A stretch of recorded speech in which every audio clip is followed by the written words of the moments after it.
யூதாஸ் காரியாத்தும் ஆசாரியரும்.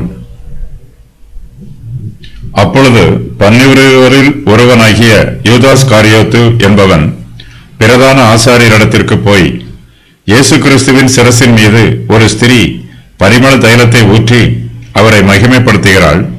இந்த மகிமையான சம்பவத்தை தொடர்ந்து இயேசு கிறிஸ்துவின் சீஷர்களில் ஒருவன் அவரை காட்டிக் கொடுக்க முயற்சிக்கும் துயர சம்பவம் நடைபெறுகிறது.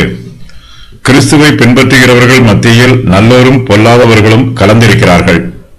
இயேசு கிறிஸ்துவின் சீஷர்களில் யூதாஸ் காரியாத்தும் ஒருவன்.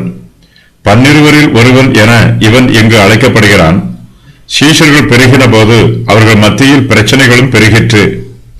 சீஷர்களில் சிலர் கர்த்தரிடத்தில் பயபக்தியாக இருப்பதற்கு பதிலாக தங்களுடைய சுய நலன்களை தேட ஆரம்பித்து விடுகிறார்கள். சீஷர்களுக்குள்ளே பிரச்சனை உண்டு பண்ணுகிறவர்களும் அவமானம் உண்டு பண்ணுகிறவர்களும் இருக்கிறார்கள். இயேசுவுக்கு 12 சீஷர்கள் தான் இருக்கிறார்கள்.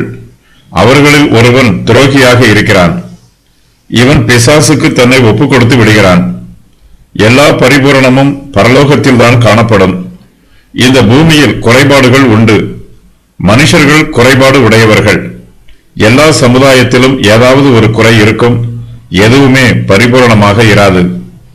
இயேசு கிறிஸ்து தாம் செல்லும் இடங்களுக்கெல்லாம் தம்முடைய 12 சீஷர்களையும் கூடவே அழைத்துச் செல்கிறார். மற்ற ஜனங்களை விட சீஷர்கள் மாத்திரமே இயேசுவுக்கு அதிக நெருக்கமாக அருகாமையில் இருக்கிறார்கள்.